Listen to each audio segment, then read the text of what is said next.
Mr. Bonato, are we live now?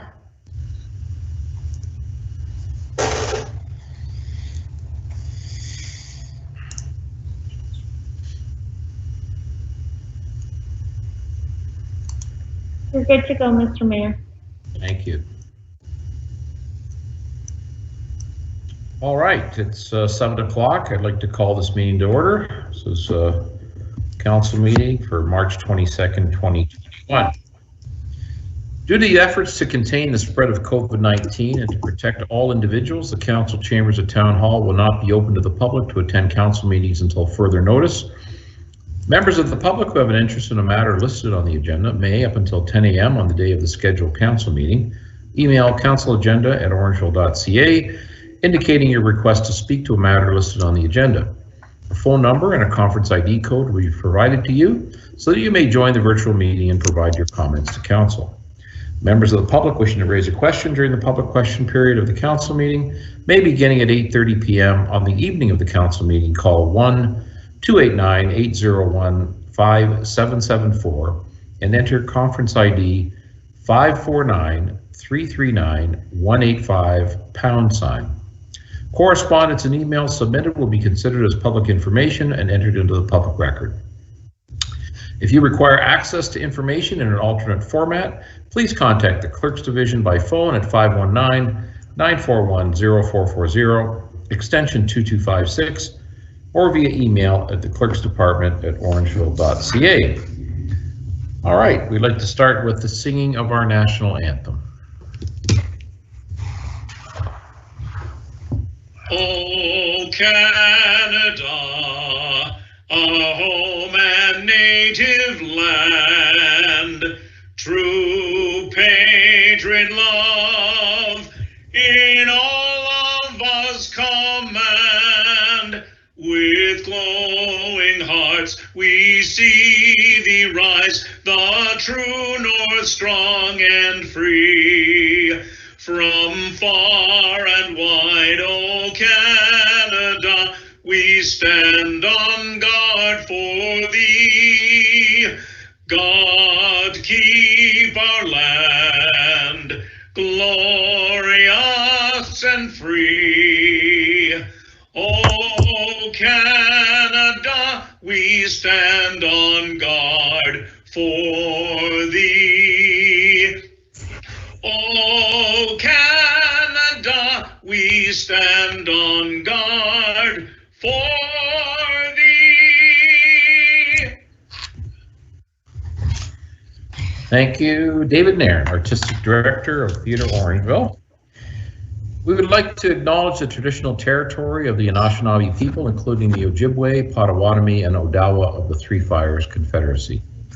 This meeting is being aired on public television and or streamed live and may be taped for later public broadcast or webcast. Your name is part of the public record and will be included in the minutes of this meeting. Prior to tonight's open session, we had a closed session, and I have the following to read. That the minutes of the 2021 0308 March the 8th closed council meeting be approved, and that the correspondence from the town solicitor dated March 17th, 2021, and a confidential report, INS 2021-019, regarding advice that is subject to solicitor-client privilege, including communications necessary for that purpose, procurement, and contract matter be received. So that matter was dealt with and received by council in our closed session. Moving on to number 10, we have the minutes of the following meetings to be approved. March 1st, 2021, the council public meeting minutes, and March the 8th, the council meeting minutes. May I have a motion to approve those minutes, please? Councillor Sherwood, second by Councillor Taylor. Any errors or omissions or comments, councillors? Seeing none, all in favor? Yes. All right, moving on to our presentations, petitions, and delegations. Our first delegation, 11.1, we have Aaron. I'm sorry? I'm sorry, Mr. Mayor, to interject. If we could have a mover and a seconder to approve the recommendations for item 10, please.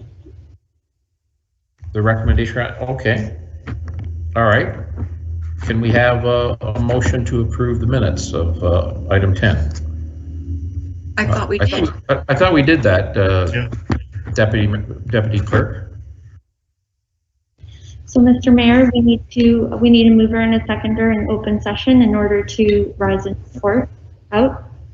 Oh, number 9, I'm sorry. Okay. Yeah, number 9. I apologize. So we already did approve the minutes in item 10.1 and 10.2. So we'll backtrack under item number 9 in open session. Can we have a motion to approve the recommendation? Councillor Andrews, seconded by Councillor Peters. All in favor? Yes. Thank you. Sorry, Madam Deputy Clerk, we rolled right through there.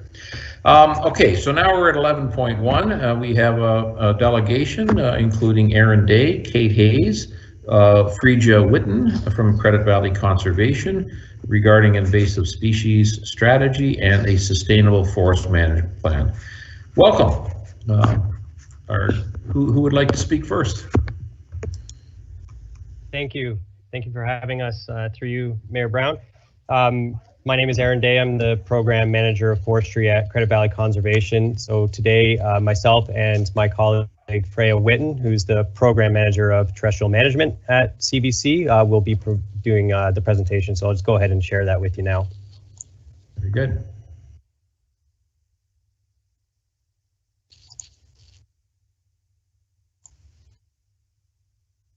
Is that coming through? Yes, thank you. Okay, excellent. Okay, so as I said, my name is Aaron Day, and I'll be providing the first part of the presentation on CVC's Restoration and Management Program and the plans as mentioned. So I'll just be talking about, at a high level, of CVC's Restoration Management Program, our project identification and project implementation methods, and then I'll be talking about the Sustainable Forest Management Plan, and Freja will talk about the Invasive Species Strategy. So CVC's Restoration and Management Program, we have expertise in a wide range of services from forestry to invasive species management to aquatic and wetland restoration. We also have one of only a few nurseries in the GTA specializing in the production of potted native trees and shrubs for restoration and conservation work. And so we offer a multitude of services through our restoration program.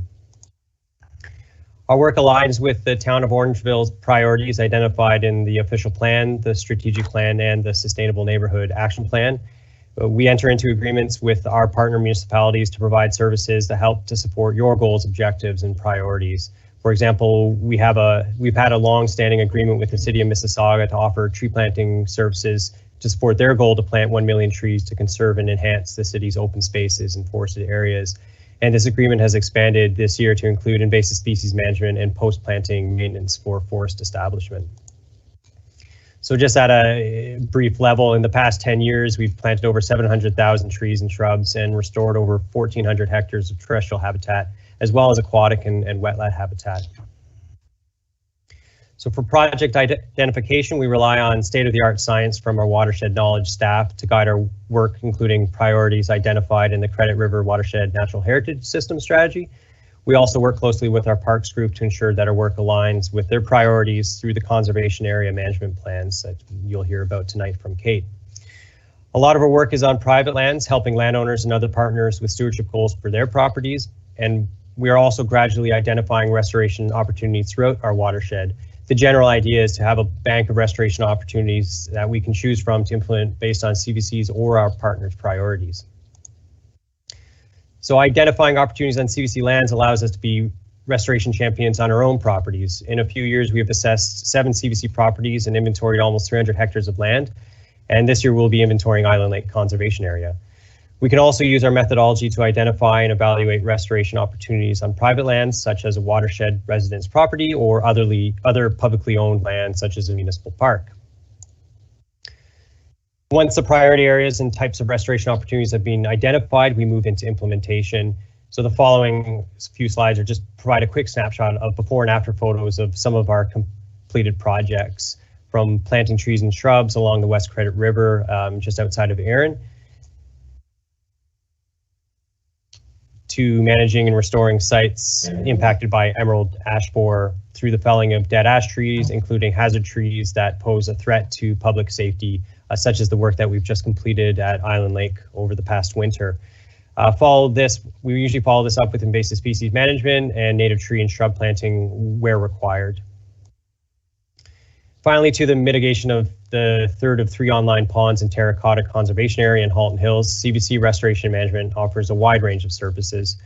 We monitor all our projects to measure their success and are consistently adapting our approach to restoration to ensure that it reflects the latest science.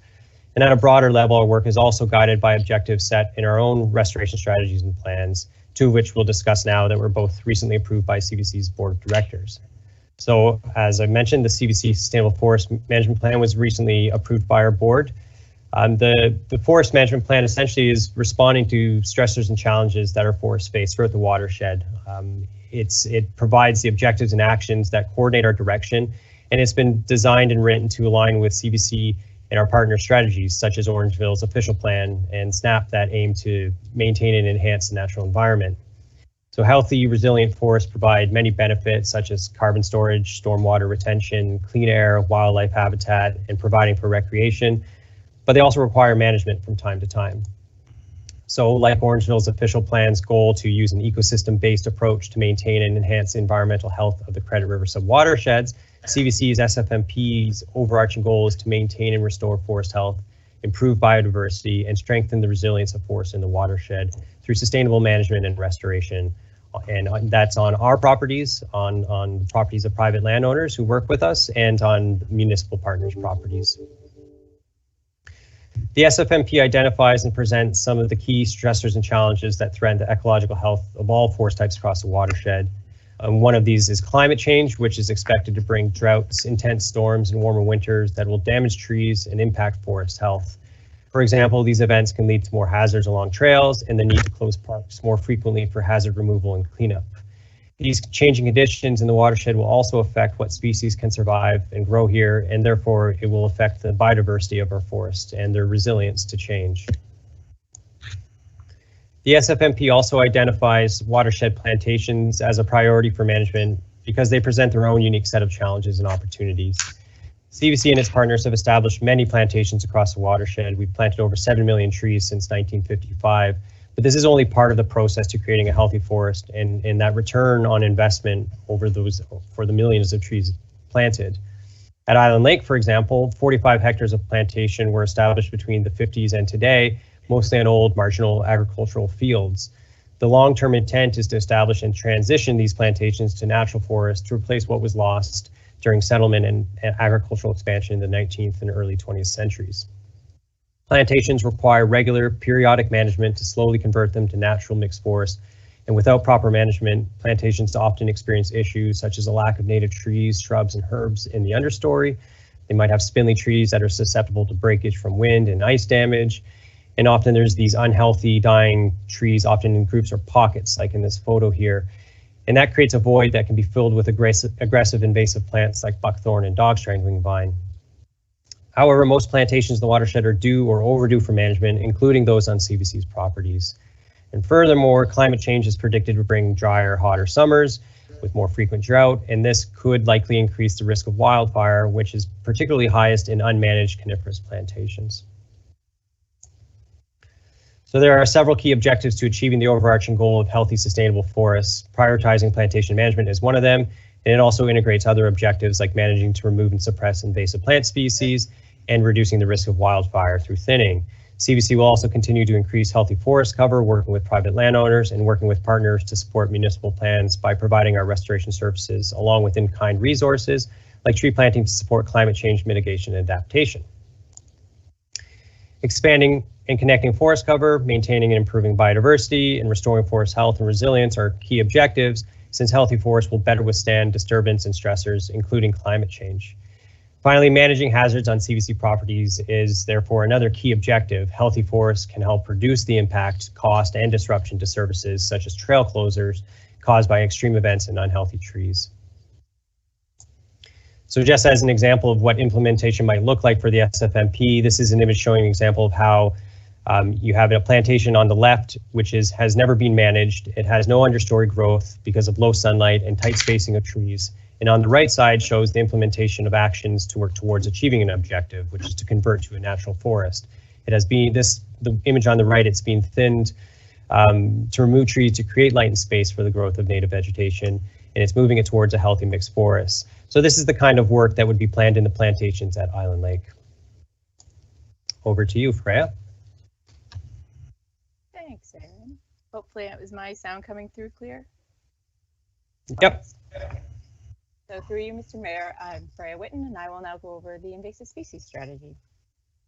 So significant changes have occurred since 2009 in the field of invasive species management related to policies, distribution, science and research, and the implementation of invasive species management plans. The CBC Strategic Plan 2020 to 2022 also recognizes the impact of invasive species on the overall health of the watershed. Therefore, an update was needed to our existing invasive species strategy to respond to these changes and align with CBC's updated strategic plan. Unfortunately, Ontario has the highest number of invasive species of any province or territory in Canada, and being in Southern Ontario, the Credit River is no exception. There are currently 214 documented invasive species in the watershed, and over 90% of the surveyed vegetation communities across the watershed have been found to contain at least one invasive plant species that has the potential to dominate the native ecosystem. Next slide. So there are numerous ecological impacts of invasive species, including that they can dominate ecosystems. Some, such as forest pests, as seen with EAB or emerald ash borer, can directly harm native species, while others can cause indirect harm by competing for resources in space, as seen with Phragmites and yellow floating heart, which are also both photographed in this slide. By dominating an ecosystem, invasive species reduce the diversity of native species. Ecosystems with high biodiversity are typically more resilient to disturbance and environmental change. Where biodiversity is compromised, ecosystems become less resilient to disturbance and stress. There can also be a reduction in ecosystem functions such as air quality and erosion prevention. In the face of a changing climate, these ecosystem services are needed more than ever. We agree with the town of Orangeville that the collective actions taken today must protect, restore, and enhance the natural environment as described in your SNAP. Next slide. So when looking at the socioeconomic costs of invasive species management, it goes beyond the watershed's health and into the pocketbooks of all residents. There are some routine costs that can happen, such as zebra mussels clogging water intake pipes, which is an issue if you're down on Lake Ontario, or Phragmites filling in ditches and blocking out sightlines, as seen throughout much of Caledon and Peel, as well as right at Dragonfly Park in Orangeville. A study done between 2017 and 2019 for the Invasive Species Centre found that the estimated economic cost to Ontario's municipalities and conservation authorities for invasive species management is $50.8 million annually, with the highest percent spent on control and management, as seen in these two diagrams. An example of this can be seen with CBC's response to the devastation of EAB on our properties, which has cost Peel and Halton over $3 million since 2014. Next slide. Excellent. The invasive species strategy has several key objectives to respond to the increasing threat of invasive species, and managing priority invasive species such as Phragmites and dogstring vine is one of them. This includes formalizing an integrated pest management framework to prevent the worst impacts of invasive species using effective economic and environmentally sound techniques. It also integrates with other actions, including working with our partners to formalize a watershed early detection and rapid response program. Next slide. Another key objective is collaboration with municipal partners, stakeholders, and the public. Actions to achieve this objective include preparing a marketing and communications plan to increase our education and awareness, collaborating with our municipalities, other partners, and the public to maximize efforts and impacts. And this includes exploring the opportunities to partner with our municipalities for cost recovery removal services. This ties in perfectly with the town's official plan, natural environment, water resources, and natural hazards goal to maintain and enhance the environmental health of the Credit River sub-watersheds. Next slide. The last priority is safeguarding people, property, and communities from hazards. This includes control of invasive species that are a health and or safety hazard, as well as the control of invasive species that can directly or indirectly result in the creation of a hazard, as we've seen with EAB, and the creation of our hazard ash trees.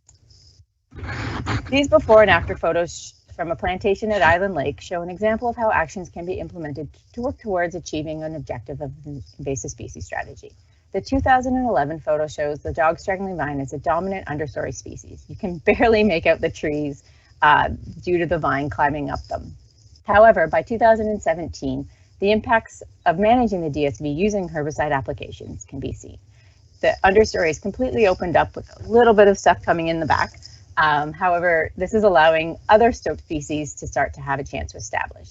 And this is putting it on the path, getting it ready for plantation management, which would be that next step, as Aaron had already shown you, towards getting that healthy mixed forest. Next slide. Next slide. So the United Nations has declared 2021 to 2030 as the decade of ecosystem restoration. CBC is well positioned to respond to this global call to action to massively scale up restoration. Next slide. We welcome the opportunity to respond to this call for action in partnership with the town, and we are more than happy to provide technical expertise on restoration management to you as a key partner when requested. Thank you for your time, and are there any questions? Got Councillor Andrews wishes to ask a question. Councillor Andrews? Yes, I do, and thank you very much, Mr. Day and Ms. Whitten, for your presentation. I appreciate the amount of detail that was provided to members of council here, and also commend the work that the CBC does. I've had the fortunate opportunity, as many of our members of council have utilized many of the locations of that fall into the jurisdiction of the CBC. Mr. Day, I had a question. I was looking at your report there, and I noticed on page 38, and if you could have just a second or two, you could provide some explanation to this, which is on why 80% of the watershed plantations are not properly managed. I was just curious to find a little bit about what you meant by that in your report, and maybe you could provide some understanding of what that means.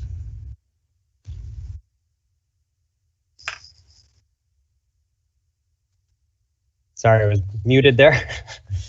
Through you, Mayor Brown. Absolutely. So what we mean by that essentially is that plantations, once they reach a certain age after being established, so roughly around 20 to 30 years, they fall into a scenario where they're considered ready to be managed. And the management process is sort of a thinning process, kind of like carrots in a garden, where you take out a little bit, the trees continue to grow, they have healthy space to grow, and it allows other things to start to come into the understory and take fruit. So when we say they're not being properly managed, it doesn't necessarily mean that somebody's doing something negative or adverse to the forest. It's just simply that it's not receiving what would be considered its routine or proper management to ensure that it stays on that growth trajectory towards a healthy mixed forest, which is the end goal of these plantations. And when management doesn't occur, you tend to get problems further down the line, not necessarily at 30 years, but maybe at 50, 60, or 70, where if you, again, to use that carrots in a garden analysis or analogy, if you don't thin those carrots, what you get when you pull them out of the ground, you get these long, very long, skinny, weak carrots. The same thing starts to happen in plantations because they haven't been given enough space to continue to grow out and up at the same time. So that's what we mean when we say they're not being properly managed. And as I said, the other result of managing forests is to help native trees and shrubs, deciduous primarily, to take root in the understory and grow as sort of that next generation, so that when these coniferous plantations do get removed or fail or fall or die, you have that next forest ready to take over in a sustainable fashion. Oh, that's great. Thank you very much, Mr. Day, for the explanation. I truly appreciate that. Good. Any other questions from councillors? Seeing none. Well, I'd like to thank Mr. Day and Ms. Hayes and Ms. Whitten for their presentation today. It was very informative. Thank you so much. Thank you. You. All right, we're going to move on now to 11.2, and this is Kate Burgess, Conservation Lands Planner with Credit Valley Conservation. Ms. Burgess, how are you?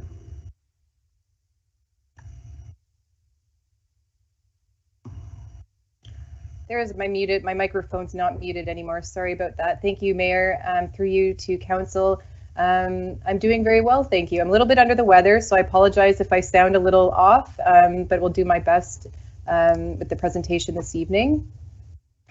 Just to share my screen, just trying to make sure I get it right here.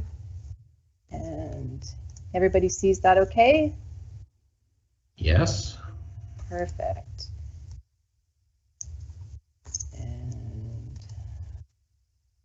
Sorry about that. Okay. There. There we go. Full screen now. Thank you. Okay, so you see it great. Perfect. Sorry, it's just not letting me see my notes pages. There we go. Apologize. So my name is Kate Burgess. I am a conservation lands planner with CVC and the project manager for the Island Lake Management Plan. Oh, sorry about that. I'm not sure what's happening with my screen. I think there we go. So the purpose of I'll go over the purpose of the presentation with you this evening as well. I'll give you a bit of background information about Island Lake Conservation Area, the process that we are undertaking to complete a new management plan for Island Lake Conservation Area, as well as our community engagement process and the audiences that we're engaging in this project, and then some next steps for what you can expect in the coming weeks and months. So just the purpose of our presentation, why now, is really just to give you an overview of our management planning process. As well, we have some upcoming consultations, community consultations planned in the months of March, later this month and in April. And then lastly, we have our plan endorsement that we'll be seeking once we sort of have our board approved management plan. We'll be seeking council endorsements with Mono and the towns of Mono and Orangeville. So a little bit about Island Lake Conservation Area. It was first opened to the public in 1970 with the construction of 2 dams. It's 329 hectares that is obviously characterized by that large reservoir or island lake, as it's named, and then surrounded by wetlands, upland forests, plantations, and meadows. It offers 4 seasons of recreation and is a very beloved resource for our community of Orangeville and Mono, and is obviously going to be the northern trailhead of the Credit Valley Trail, which is a vision of a 100-kilometer trail from the headwaters of the Credit River in Orangeville through to the Port Credit, mouth of the Credit in Port Credit. Island Lake Conservation Area sees high visitation. 272,000 visits were in 2020. So it's seen sort of a trajectory of increasing visitation over the last 6 years. But something important to note is that 76% of that visitation is through our trail access points. So it's a very much beloved trail by our communities. Popular activities at Island Lake are fishing, canoeing, kayaking, hiking, and social gatherings. Popular events are fishing derbies, of course, in the months of February and July, Maple Syrup Festival, the Canada Day fireworks, amphitheater events like the Orangeville Theatre Presents is popular, and then some learn-tos like Learn to Fish and our wellness series like Yoga in the Park. As I mentioned before, it's a much beloved park by our local communities. We have incredible partner support from Friends of Island Lake, as well as the Rotary Clubs and the Orangeville Lions, who have tirelessly fundraised for bettering the park for the community, which is incredible. And shown here is that natural playground. And of course, everyone's, I think, familiar with the Vicky Barron Lakeside Trail. We also have a relationship, the park has a relationship with the local businesses and restaurants and outdoor recreational shops. As people come from other regions into the park, they are often stopping into the community for whether that's a coffee or gas or shopping. And likewise, as people come to the town, they also can stop in the park. So there's that sort of relationship. We also are an employer, so we have part-time staff that are seasonal employees through our summer and winter programs. And we also, Island Lake is also a satellite, one of a few satellite offices for our staff. So there's 10 full-time staff that operate and make use of Island Lake as their office space full-time.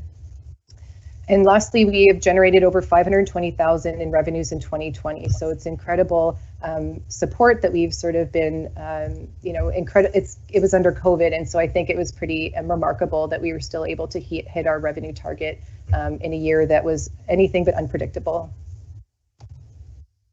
This is not an exhaustive list by any means, but some of the key pressures, the management plan is aiming to address and sort of develop actions that speak to a lot of these pressures. So water quality and quality is very important. Fluctuating water levels can impact our recreation programs, dam operations and maintenance. So there's a lot of investment needed to sort of maintain and operate that dam, the South Dam in particular. We have aging infrastructure on site, so a lot of our infrastructure was built in the 70s or was remnant from the old farmhouse where like our rental center is operating, so we have some investments needed in our infrastructure. Shown here in the picture, through last summer operating season, we know that vehicle queuing can be a problem for people getting into the park. It's sort of one long lane into the park.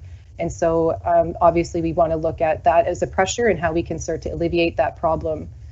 Insufficient parking, sustainable revenue streams, really just to reinvest back into the park, into the infrastructure, but also some more program elements for the visiting population. Invasive species, as Freya mentioned in her previous presentation, as well as forest management and some of the natural elements.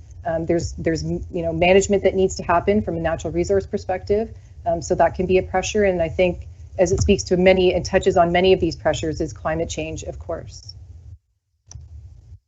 So in terms of our process of how we go about developing a park management plan, the first step is sort of that situation analysis. So we've completed a background report in 2018 that took a look at the sort of natural, like ecological, cultural, social, economic values of the park, as well as those pressures, and made some high-level recommendations sort of that filter into our planning process.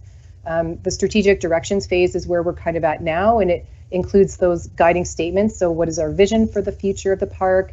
What do we really need to achieve in this plan? And then developing actions to achieve those outcomes. And to support all that, we look at a conceptual site plan of where we want to need investments in our infrastructure and what experiences we're going to be offering the visitors.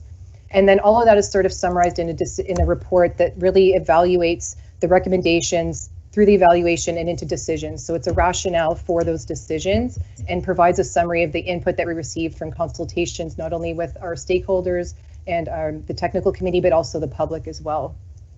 Lastly, the final vision is presented in that management plan, and it really elaborates on a lot of the strategic directions that we just talked about, but it really is more of a policy document. It speaks to more policy level guidance for the park, which is more of an internal thing, but it also develops like a capital plan and phasing and what our intentions are for that, so we can inform our budget moving forward as well.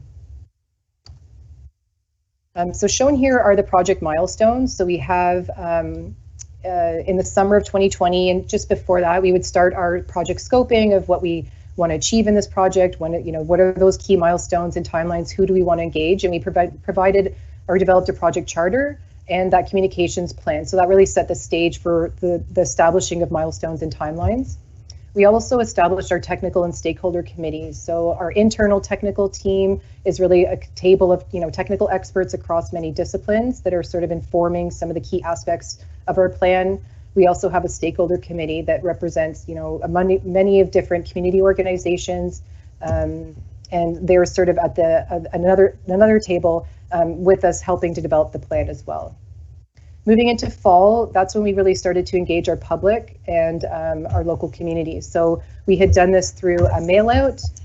Of course, we have also public members sitting on our stakeholder committee, and then we started to work with them to really lay the foundation of our guiding statements and conceptual plans. So asking things like, what do you value about Island Lake Conservation Area? What would you like to see changed? What are the pressures you see? So we really had a good understanding of where the values and the pressures were, so that we really started to understand what the plan needed to achieve at sort of that high level. Moving into winter, which we're sort of just wrapped up, we've now developed those guiding statements, so the vision, objectives, outcomes, and directions, and our draft conceptual site plan is established. So now we're sort of moving into spring, where we're going to start consultations with our technical team, our stakeholder team, and the public. So that's really starting to ramp up community engagement, and then sort of that reporting that I talked about towards the end of June that really rationalizes those decisions. So this is what we heard, and this is how we've addressed those comments in the plan. Over the course of the summer, the draft management plan will be developed, and then that leads into fall consultations again, and then we'll sort of take that input and put it into a final management plan, and then we'll send that to our board of directors, hopefully by December, so December end of year. So that's the sort of goal for this, is really to have that management plan done, complete, and supported by our board by the end of 2021. In terms of the engagement, as I mentioned earlier, there's a number of different audiences. So our board of directors would authorize the development of a management plan and initiate the process of the project, and then they would approve the final management plan at the end of this year. Our general public, so I mentioned before, there's on the screen here is a notice that we sent out to our neighbors of the park. We will also have more formal virtual consultations, which is something new for us. We're typically like to be out in our communities and in our park and engaging face to face with people, but having to pivot sort of through COVID and having to do that more virtually. So just really important that we want to get that message out as much as possible. And sort of one of those vehicles we used in the fall was a mail out, which was great because we had initiated a public survey and it garnered 437 responses from our community, which was really, we were really pretty happy with.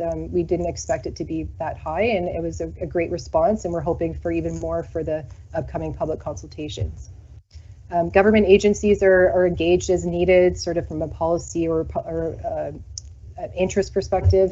Indigenous communities, we have the Credit Valley Trail's Indigenous Roundtable. So the Credit Valley Trail obviously will be the Northern Terminus Trailhead at Island Lake, and the Indigenous Roundtable, Island Lake is one of the key sites in our Indigenous Experience Plan for that trail, and Island Lake is going to be key site number 1, Crane site, and I think it's really remarkable working with the Roundtable to develop a gathering space at Island Lake Conservation Area. So that's one of the Indigenous communities that's engaged, and that has representation across many Indigenous communities, but obviously the Mississaugas of the Credit is a key one. We are also included participating on our stakeholder committee is the Dufferin County Cultural Resource Circle. So we have a more local Indigenous representation, sort of informing some of the experiences on site. Municipal councils wanting to keep you informed and engaged. We are happy, of course, to at your request, come back to council as often as you like, or if you have further questions, happy to respond in any way that you need. Municipal council committees are represented on our stakeholder advisory committee. Municipal staff are represented on our stakeholder committee as well. I mentioned the stakeholder and technical committees, and then the Credit Valley Trail partners. So there's 5 regional chapters, and the Orangeville chapter is also represented. This is just a list of the 26 organizations, community groups that are represented in our stakeholder advisory committee. So we also have representation from the Joint Accessibility Advisory Committee, Sustainable Orangeville, and the Town of Orangeville. So in the case of the Town of Orangeville, that would be Charles Cosgrove as the representative. In terms of next steps, the draft management plan, vision, outcomes, and directions, as I mentioned with the conceptual site plan, is going to be, the consultations are going to take place in March and April.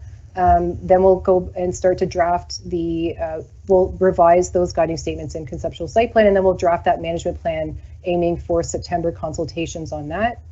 The final management plan, as I said, will go to our board in December, and then starting Q1 in 2022 is when we'll start the process of seeking council endorsement. So that was sort of a very high, short presentation. I had also submitted a memo to council that has a little bit more information as well, but of course I'm happy to take any questions from council.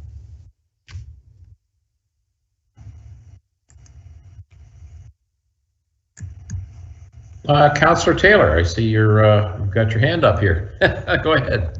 Yeah, I did it through eScribe, Your Worship. Yeah. I hope you were. Oh, very good. I got it. Yes. Good. Okay. We're good tonight. Yes. Well, thank you, Worship. Through you to Ms. Burgess. Thank you, Ms. Burgess, for your presentation. Island Lake's a jewel. I think all of us know that, and we certainly appreciate the efforts and what you're trying to do up there. You mentioned it in your report, and I don't know if people are watching or as interested as I am, but always wondered, you mentioned the water levels. Is there a way to explain the water levels to someone who operates at about a 9-year-old intellectual capacity with these things? Like, why are we fluctuating at such a great level? And I certainly understand there's some things going on with Orangeville and our system, but is there a way to explain that to us in 5 sentences or less? I can certainly, through your worship, I can certainly try. I'm not a dam engineer, but I can certainly try my best. I would say that The dam is the way that it operates is manual. So we would have staff go up and they would manually tweak the water levels, and I believe they do that monthly. So typically we have a permit to take water, and the requirements that we have to meet that permit to take water requirements.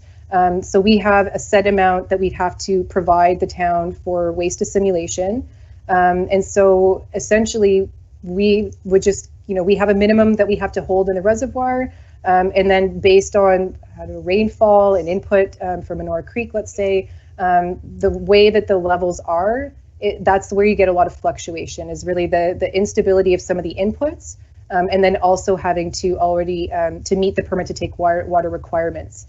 I'm certain that our dam engineer, Jeff Wong, would be able to do a better job of explaining it, but hope that answers some of your question.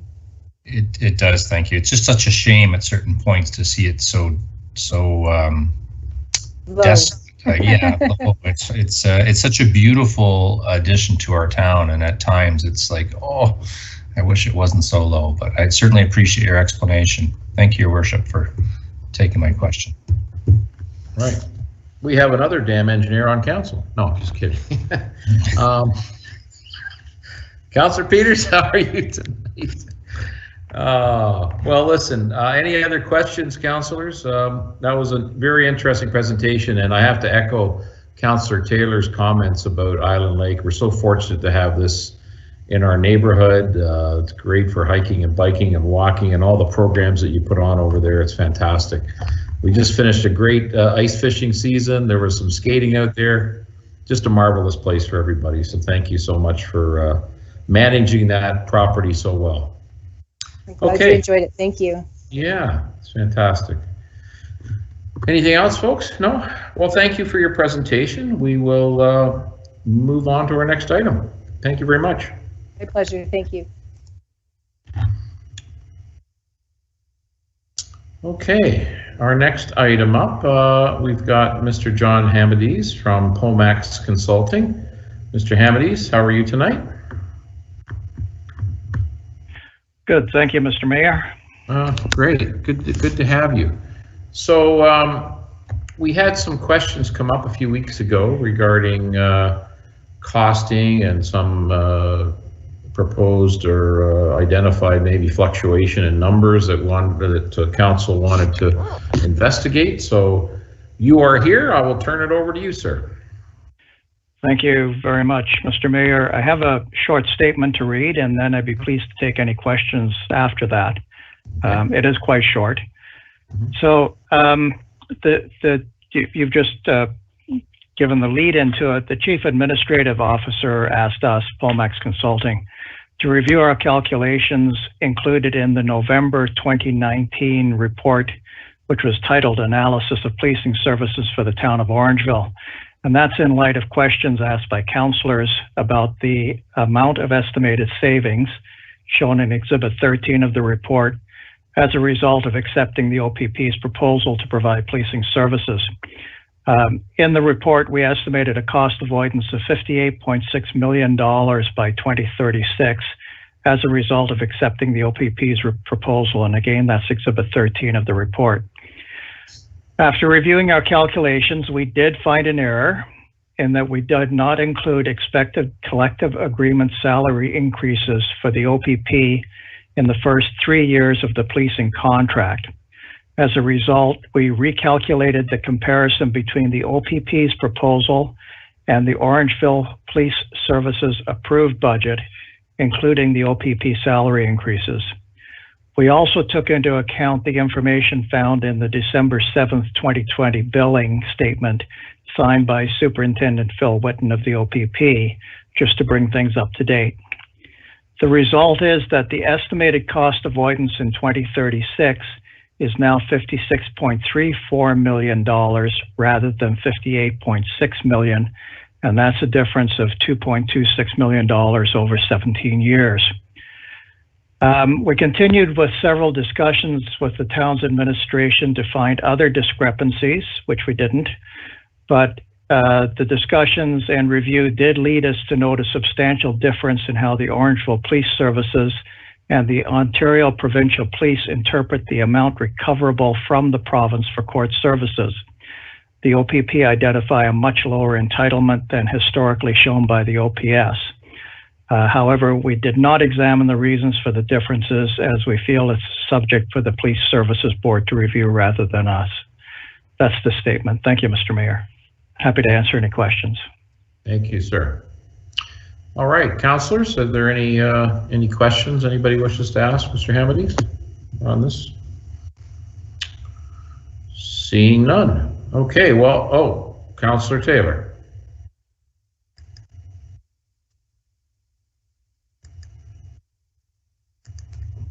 Sorry, I was on mute. I don't think I have a question at this point, Your Worship. The commentary by our consultant is certainly things that have been going on behind the scenes. The salary increase is, I appreciate the fact that he's offering that input, and the commentary about the court services and the grants. Certainly the PSB will look into that and see. We've been having discussions with the town on where those discrepancies could potentially be. I guess maybe my thoughts are it's still hard for me to put together the delta of the first 4 years, which the treasurer put forth, versus what our consultant put forth, and that delta is, you know, is of significance. And if it is those two items, I can't challenge him at this point. But over the first 4 years, it's about $5.5 million. So if it is the increases in salary and it is the court services, then to your point, we'll dig. Like I don't know what that would be at this point, but I do find it odd that it's $5.5 million and we're 12 months out. So maybe there's not a question in there, but if you had anything further to add, I'd be grateful. But it is strange to be this short into an agreement and to be off by that much between a consultant and the treasurer. Well, Councillor Sherwood, I see you have your hand up. Go ahead. Yes, through you, Your Worship, perhaps to Councillor Taylor. The $5.5 million that you're alluding to, has that been verified by the treasurer, or is this your calculation? Not to, I'm not trying to belittle your calculations. I just want to know, are these the treasurer's calculated differences or just your own interpretation? It's my comparison of what the consultant had shared versus what the treasurer put forth in the budget this year. Did we not, were we not told by the CAO that we couldn't take the 4th year of your comparison, Councillor Taylor, because we go into the billing model compared to the contract? I'm not sure if we did. There would be a delta of $3 million in that year. So even still, we'd be off by 2.5 through 21, 22, and 23. That would bring it to 3.5 instead of 2.5? 2.5. I'm not sure we're going to get there today. If there's 2 points here that we need to investigate, we'll certainly investigate them, but I still find it odd. I can't draw a correlation between these numbers that are 12 months ago and then what the treasurer put forward in the budget. Well, if I could make a statement in defense of the treasurer, our treasurer is a chartered accountant. She puts her numbers out on the conservative side of things, and that is what's happened here. I think really we're probably not going to get a more accurate number till sometime in mid-2022 when the first year goes through. So I hope the PSB can investigate that difference and why there was a difference in county court costs, I should say, and that'll be interesting to hear when that comes forward. Yeah, Your Worship, if I may, we all want to be as classy as we can as we go through this. I think our consultant did the best job that he could, and I appreciate you coming back this evening, sir. And I offer no ill will towards a treasurer. She's exceptional at what she does, but in the end, we're 12 months out and there's a delta. So don't know where that is, but I guess we'll all find out as time goes forward, and the Police Services Board, of which I'm chair, will look into this piece of the grants and see where we come to. But I still find it a bit perplexing. Well, even with the with this proposed delta, our costs are down this year. They're going to be down next year and the year after. The presence of the OPP is,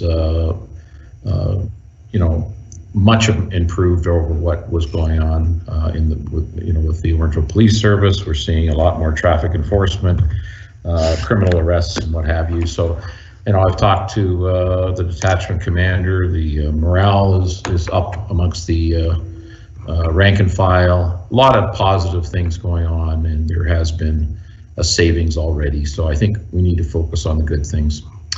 All right. Anybody else? Just one more quick question, Your Worship. Yep, go ahead. Yes, we haven't been provided any of that support information that the consultant had just mentioned. So we're just wondering if we could get a copy of those revised figures, please. Mr. Hamadies, are you able to provide those? Mr. Brennan, will you be getting a copy of that? Your Worship, through you to Councillor Sherwood, the numbers itself actually was Mr. Hamadies.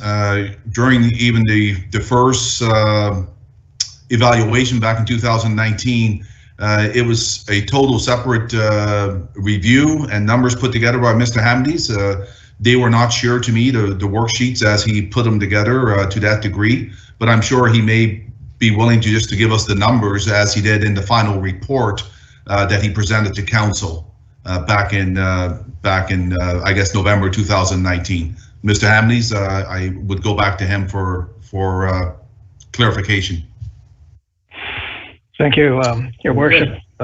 Through you, yes, the worksheets are available. There are 24 different worksheets that are interlinked. It's not simple to follow through. I'm quite happy to give them to Mr. Brennan, of course. I think council's just looking for the summarized page that you mentioned about number 13. I know myself, I'm not interested in reviewing all the 24. Others may, but I would like to see that summary page with your revisions. Thank you. You're welcome. Very good. All right, councillors, any further questions on this matter? Mr. Hamadies, thank you so much for coming back. It was great to see you again, and all the best. Thank you very much. Thank you, sir. All right, we'll move on to agenda item 12. We have a number of staff reports. First one being 12.1, and this was a rates and fees review for minor sports groups. So let's move on to that item. I'm wondering if Mr. Osmond maybe could give us the Coles Notes version, sir? Thank you, Your Worship. Good evening. The Coles Notes version would be pretty simple. Back in, I guess, January, we had a report from the ice user groups, minor groups on the inside and the arena side of the business. And we looked at that time of looking at a reduction in some way, shape, or form, which came back ultimately to a reduction from their minor rate to the non-prime time rate. And when you do the math on those rates, it worked out to 37.5% that we tried to look at in terms of would that work for us, across the board. We looked at minor groups. Council gave us a directive at the time to go away and come back with numbers to give look at doing likewise for the outside groups, the minor sport groups, the soccers, lacrosse, the those types of groups, baseball, and those kind of groups, and which we've included in the report. Our staff and recreation events went back and did a very detailed review. One of the things I spoke about in the last meeting on this topic was very difficult when you're not really comparing apples with apples. In the inside world, it's much more complicated than the outside world. Inside world, you're dealing with inside infrastructure with a lot different in terms of costing and expenditures that go along with it. In the outside world, you'll see the comparison because the rates and fees are much lower. So in the case of the minor sport area, what we've done is looked at, well, if you took the 37.5% and applied it to the soccers, baseballs, and those types of groups in the outside, what would it cost ultimately for council to provide a similar reduction, if you would, to the outside sport groups? And net result of that, if you look at the report in the last page, if you do the math, the net result on if you take the all the outside sport groups and apply a 37.5% to their various fees, because there's various fees. It's not easy to look at one fee. It's really a different model in terms of each field, age groups, T-ball versus the different levels of baseball, and so on and so forth. At the end of the day, you're looking at a $34,414 reduction that you would be funding in terms of the gap, if you would, or the variance. We also looked at, because the Orangeville Otters had also put forward, swim team have also put in a request for a reduction, and we applied the 37.5%. Plus, again, they don't deal in a prime time, non-prime time rate either. And we applied the 37.5%, which we think is very fair.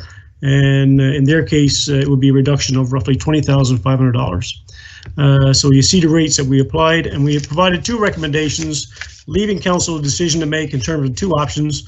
One is you could not do these reductions at all in the outside world, or if you did, you would apply the 37.5% effectively when their season starts to the end of their season, roughly a 10 to 12 week period, depending on the sport and depending on how they play their season.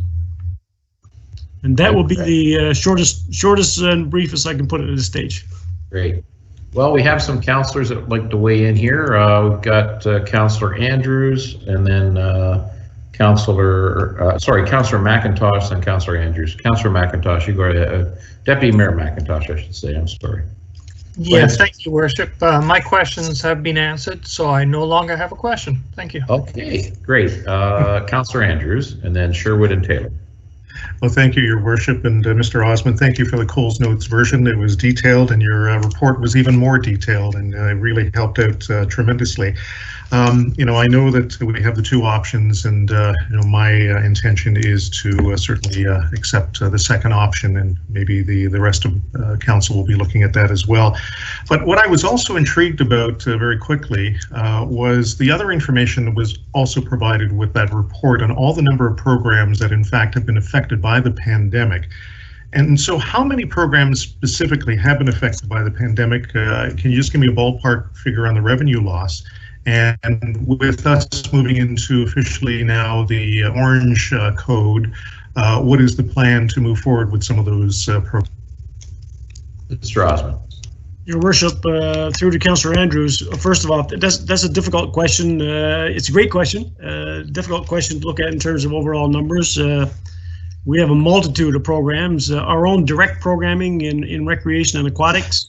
As I said, throughout the year, we're operating roughly somewhere between 30 and 40% capacity.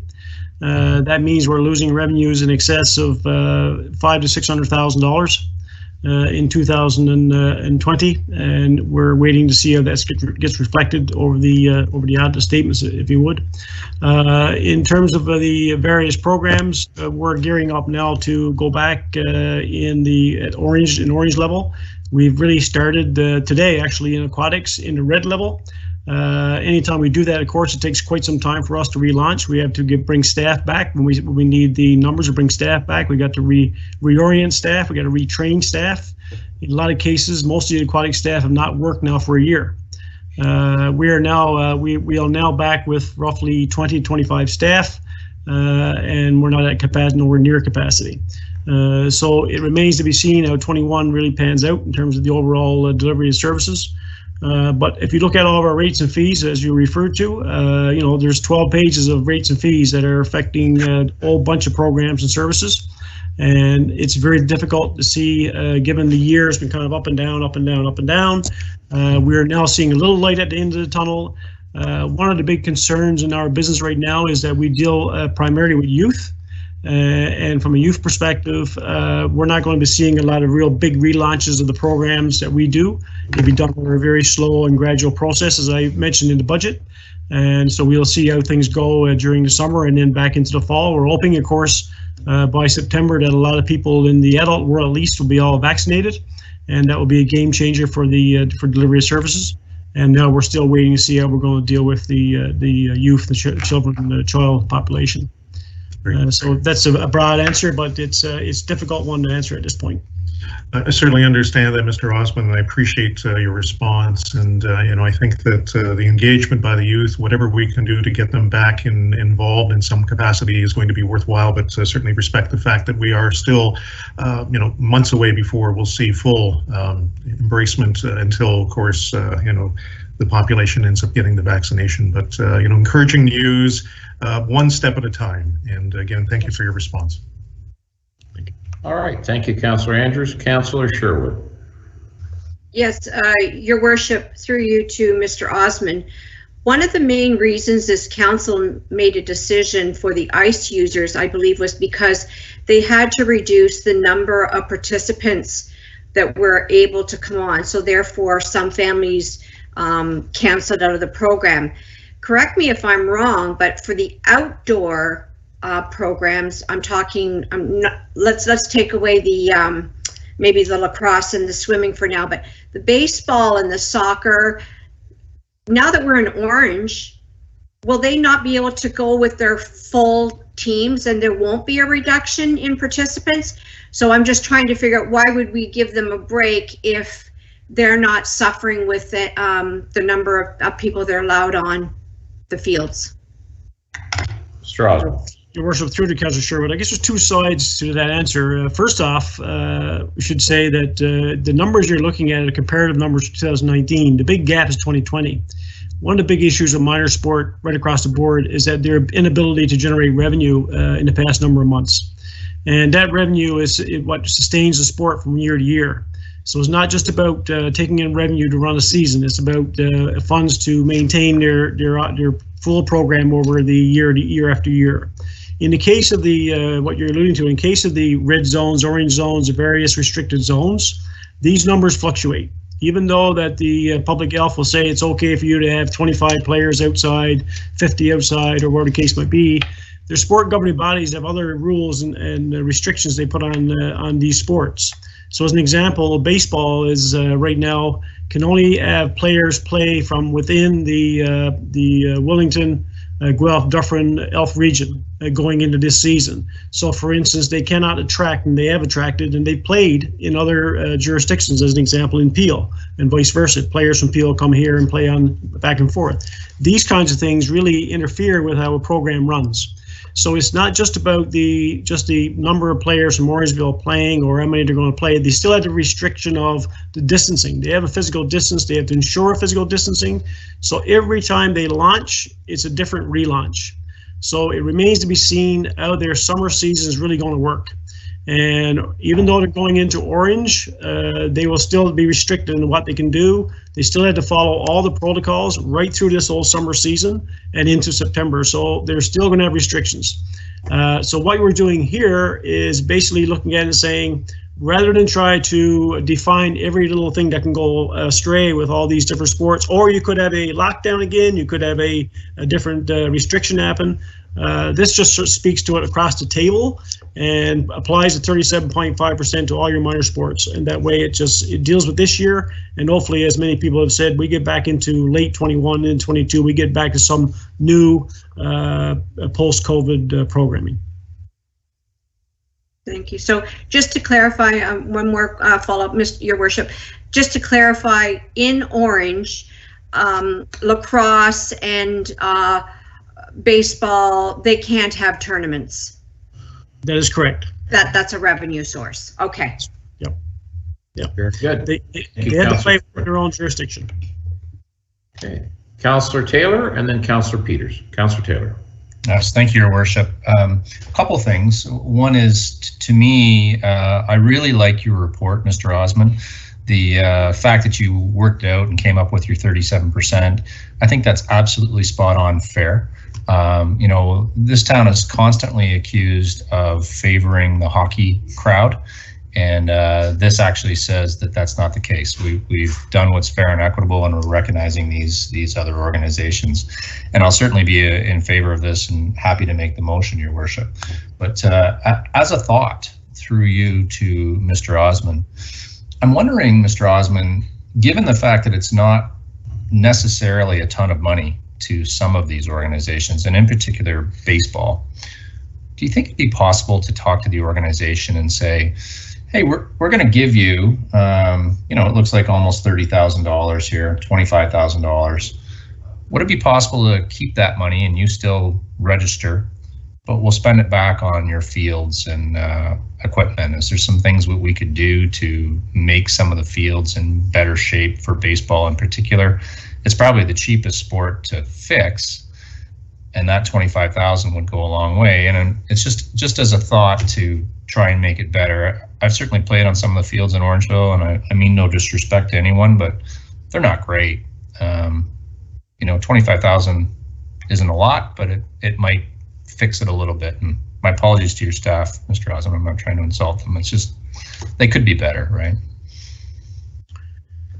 Your Worship, through to Councillor Taylor. Well, first off, there's two systems in terms of funding. We would not outright provide a direct check, if you would, to groups for the dollars that are involved here. We're doing a rental credit. So it's based on a number of hours they would use, and we would credit the hours based on the 37.5%. In terms of maintenance of fields, not just the operational maintenance of fields, but our capital program as well would apply with baseball fields or soccer fields, whatever the case might be. And we spent quite a few dollars in various fields across our system in the last few years. Baseball is a different one, as the master plan spoke to, and we'll deal with that one. We're talking to baseball on a regular basis, and we're dealing with that. Fields by their very nature are, sometimes they're objective, but you're correct. Some fields are destined for improvement, enhancement over the next 2 or 3 years. You'll see it showing up in your capital budget in 2022. So a point well taken. But staff do work very diligently to keep our fields safe and playable. And that's not just a role of our staff, it's also a role of these various sport groups that have used these fields, and they do maintenance themselves as well, and they do the work on the fields and keep things clean and tidy. So point well taken. However, I can't see us taking revenue that we're losing or taking away from or through credit and applying it to the maintenance side of our operation. Thank you, Mr. Osmond. Councillor Peters. Thank you, Mr. Mayor. My quick couple of comments. First, I guess through to Councillor Taylor, I do appreciate your creativity in trying to get those fields improved, but I do think that does fall sort of to the responsibility of the capital budget. I'm glad to hear Mr. Osmond say that some improvements are forthcoming. We're certainly making improvements to the swimming area, for example, so that's good to hear. I'll be supporting the reduction. To me, this is a bit of a preventative measure for the summer sports, whereas the ice time was a bit reactive. We had entire sports miss seasons last year. Undoubtedly, there were some costs that they incurred throughout that process. Loss of tournaments and the fluctuation of different zones says to me that, I think applying this across the board for a single season is the best way to go. Okay, great. Mr. Osmond, another question. Have you shared this report with the user groups? Your Worship, no, the report has not been directly shared. It is in the public report, of course, so they do see it now. We have ongoing discussions in the last 2 weeks actually with all these minor sports. Sharon Doherty is in the meeting here, and I give her full credit. They've been working very, very hard to make sure that communication is open and the dialogue is back and forth as they get ready for their season. And times change and protocols change, and that's a big part of the way we're getting relaunched. But they have been involved in what they're doing in their season and looking at getting as many as their participants up and running this season as possible. So that's an ongoing discussion, and we will share this report, and they will be finding out more detail, of course, after this meeting, pending the decision of council. Okay, councillors, any further questions, or will we move to a motion at this point? Okay, I did hear Councillor Taylor mention he would like to make a motion on this. Do we have a seconder? Councillor Andrews? Any further comments or discussions? So we are proposing to support the reduction found in option 2. All in favor? Yes. Yes. Thank you for your report, Mr. Osmond. Thank you. All right, moving on to 12.2. This is a safe restart agreement, and this has to do with municipal transit funding the province is providing. Can I have a motion to approve this, please? Is there a report, Mr. Osmond or Mr. Brennan? Is there a report on this or not from staff? Your Worship, no, there's no report. There is an agreement. I'm sure our treasurer could speak to it if you have any questions. Right. So again, this is money that the province is helping us defer some of the expenses. Councillor Taylor, you had your hand up. Go ahead. I just need to make the motion to receive. Very grateful to take the province's money. Absolutely. Seconder, please. Councillor Post. Any further questions? I see Madam Treasurer on the screen there. Could you just give us a quick review of how much for the folks that are watching, how much has been received, and specifically what it's to be targeted towards? Thank you, Worship. So, Your Worship, this particular phase, we're getting 130,000, and this will cover between March of 2021 until December 31st of 2021. Okay, very good. All right, we have a motion on the floor. Anybody wish to ask any further questions? No? All in favor? Receiving this? Yes. Thank you very much. Okay, now we're on to 12.3. This is parking on one side of the street in town. I know that Deputy Mayor McIntosh wished to speak to this. Do we have somebody going to speak to this staff-wise, Mr. Brennan, or is this just again receiving the report? Well, Your Worship, Mr. Jones, and I'm not sure if he's got Mr. Lackey that may want to speak to it as well, but I would let Mr. Jones start it off for you. Yeah, Mr. Jones, go right ahead, sir.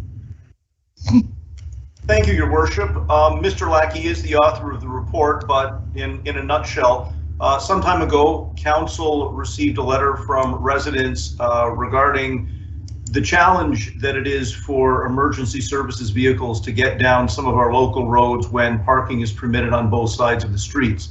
It wasn't a new concern that had been brought forward. We'd heard it in the past, and a motion was put forward by Council asking staff to review it and come back with recommendations. Tonight's report are those recommendations for Council's consideration, and there's also a part regarding whether Council wants to do some additional public consultation associated with this. Very good. Okay, Mr. Lackey, did you have anything to add or not? Good evening, Your Worship. No, I think Mr. Jones has summed it up nicely. I have nothing further to add at this point. Yeah, great. I know this on-street parking is certainly an ongoing problem, and I think public consultation is probably a thing we should think about. Deputy Mayor McIntosh, go ahead, sir. Thank you, Your Worship. When I brought this up, probably about a year and a half ago, excuse me, it was a safety issue, and I think it still is a safety issue. I'm not necessarily bringing this forward for the convenience of the general public, but as a safety issue. As you know, in my previous life, we had dealings with this, and it did cause problems. And a number of years ago, I did bring it to Council's attention, and it did get turned down at the time. I do find it interesting that new subdivisions that are built today only have parking on one side of the street. So to me, again, that's the way it should be. This is a safety issue. And I have no objection to a public consultation on it. Again, there's nothing anybody's going to say to me to change my mind personally, but if we want to go through that process, I have no objection to it. Thank you. Thank you, Deputy Mayor. Next up, we have Councillor Sherwood and then Councillor Taylor. Councillor Sherwood. Yes, Your Worship. I just wanted to put a motion forward that before we make a decision at council tonight, that we consult and do a public engagement. I believe, in my opinion, I'm not in favor of approving this right now. I can see it comes at a considerable expense that is they're asking to take out of reserves. It's a non-budgeted item, so I won't be supporting that at this time, because I feel that public should be able to provide us with information as to whether we should do it on a street-by-street case. I do like the fact that the report made recommendation that we only do it on certain widths of roads, but I still think that, I know we have been elected to make decisions based on the public, but I would like to see more public input. So that was my motion, Your Worship, to not make final decision tonight until we get a public meeting. Right, so if there was a motion, then you would refer it back to staff to arrange a public consultation. Councillor Sherwood, is that what you're thinking? Perhaps Mr. Jones can assist me on what we've done in the past for these types of situations. Mr. Jones. Through you, Your Worship, to Councillor Sherwood, the second attachment to this report is a table that was provided to council as part of our public engagement charter back in the fall. In essence, there are 5 different levels of public consultation that we could consider. The most straightforward would be simply to inform the public of decisions that were made, and it would go all the way up to basically leaving a decision up to the public to make. Staff have suggested that if we do public consultation, it would be in the second level of 5, where we would simply consult with the public. I would suggest that what we could do is we could advertise this on our various social channels, put information on the town page, on our website, and solicit public input on this particular issue. Staff could then summarize that input, bring it back to council, and council could then have regard for this input when making a decision. If council's looking for a more robust type of public consultation, staff will do as directed. Okay. Thank you, because I think my point, Your Worship, I'm trying to get through is that some streets just will not want this and need it. And maybe if it's a more straight road, there might be no issue with emergency. So to implement this town-wide could cause some problems in certain neighborhoods. For example, let's go with Little York Street. They didn't want sidewalks when sidewalks were put in. So I think I like to kind of review it on a street-by-street basis, and that's why I think the public should be able to give that opportunity. Very good. Okay, let's see. We've got Councillor Peters. Oh, sorry, I'm sorry, Councillor Taylor, and then Councillor Peters. Councillor Taylor. Thank you, Your Worship. Through you to Mr. Lackey, if I may. I'm just curious on a couple things, and Your Worship, may I have 3 questions, if I could? Yes, sir. Go ahead. Thank you. I'm curious why commercial vehicles and recreational trailers weren't also mentioned as part of it. Like maybe I misunderstood the mandate, but I thought we were having parking about some of those vehicles as well on residential streets. Were they a consideration at all? Through Your Worship, to Councillor Taylor, no, they were not specifically pointed out. It was strictly for parking on local streets. Okay, I'm wondering if that's something. There was no distinction. Oh, okay. I think it's something that has been an issue and is a concern of residents. It would be good if we could have something encompassing for that. That would be my question, comment on that piece. And then I'm wondering, Your Worship, if you'll indulge me, I think Councillor Sherwood is right on a couple of the streets. Like it's going to be difficult just to pass something en masse and not have consultation with the public. And I was wondering if we could just use a couple of examples and just make sure we understand the rationale.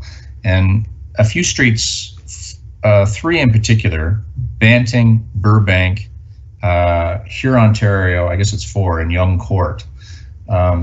So Young Court, just as an example, you come in and there's, I think, 6 or 8 houses at the beginning of Young Court, and then there's a bridge, and then it's green and you can park, and then in the end you can't park. isn't the road the same width at the front of that subdivision as it is as you go through the rest of that road? Through your worship to Councillor Taylor, Young Court, the example that you've provided is rather unique. Those residents came to council a few years ago and asked for parking, certain parking restrictions to be relaxed on that street, and that's the case. The reason there is no parking from the bridge to Beeline is because of visibility and proximity to Beeline. Okay. And then if I may just use another example, Banting, for instance, off of Zina Street and Broadway, such a small street. Again, I would call it, in my mind, narrow, but perhaps I haven't been out with a measuring tape. Is like there's going to be a bunch of these offshots as we go through this. Is there a rationale why it would be parking allowed on both sides of the street? When in my mind, I thought for sure it would hit, you know, parking on one or no parking at all. Through your worship to Councillor Taylor, Banting's one of those older streets, one of those old local streets that have in the past been allowed parking on both sides of the road. So that would be considered under this new review. Okay, and maybe just one last one if I could, not to bore everyone, but I see here Ontario is parking allowed on both sides of the street. We only own one side of the street there, do we not? On that section, like, would we link in with Mono and talk about that, or does it matter? Again, through your worship to Councillor Taylor, there has been some restrictions already placed on your Ontario Street. We've had some discussions with them in the past with the town of Mono. Okay. If the last thing I would say is how would we administer this if we're going to have public consultation, which I agree. It's almost like you're going to have different neighborhoods within neighborhoods coming to chat about their street. It's I think we're opening, I agree we need to move forward. There has to be something done here, but it feels like we're really going to open a can of worms here. And I don't know that, I think it's going to be a long consultation and probably a very emotive one as we do this. Mr. Jones. Through your worship to Councillor Taylor, as I noted, the second attachment to the report does give the various levels of public participation that we could consider. What we were considering and were suggesting, if council was interested in doing public consultation, was the consult level, sort of the second level up, where we would simply ask residents to write in, and then we would look at it on a town-wide basis. There is an importance to a level of consistency with things. As the Deputy Mayor correctly noted, every subdivision that's been constructed since 1997, we have only permitted parking on one side of the local roads within the subdivision for this very reason. The effort that's being made here tonight is to try and provide some consistency throughout the town. I would suggest that you're absolutely right when you suggest that if we try to do this on a street-by-street basis, it's going to be long, it's going to be difficult, and there will be no consistency. Mm-hmm. Okay. So I think Councillor Sherwood had a recommendation, I think, to refer this back to town staff, and from what I'm hearing, to go forward with the second level of public engagement, the consult basis. I see Deputy Mayor McIntosh's hand up again. Thank you, Worship. Just a reminder to my fellow councillors, the problem starts in the winter. So even though a road may look nice and wide right now, we got to consider what it's like in February. That's when we run into problems. Just keep that in mind when we get down to the nuts and bolts. Thank you. Mm-hmm. Thank you. Thank you for that reminder. Is that right, Councillor Sherwood? That's you're suggesting we go back to staff and have them do the consult level of public engagement? You're muted, Councillor. I wanted more public engagement because, you know, we did get a bit of a backlash for not giving public engagement for the lowering of the street speed for going through the whole town. You know, we did get some people that, again, I go by my position that us seven were elected to make some of those tough decisions based on everybody, and that we don't need to well, we shouldn't necessarily have to consult, but something major that would majorly affects our whole town in one blow, similar to any type of large decisions. I think we need to get public engagement. I can't support this decision rate as it stands without that. The cost is not in the budget, and so I'm asking for public consultation. All right. Do we have a seconder for that back to staff with consult? Can I ask a question? Oh, Councillor Peters, I'm sorry. You are on the list here. My apologies.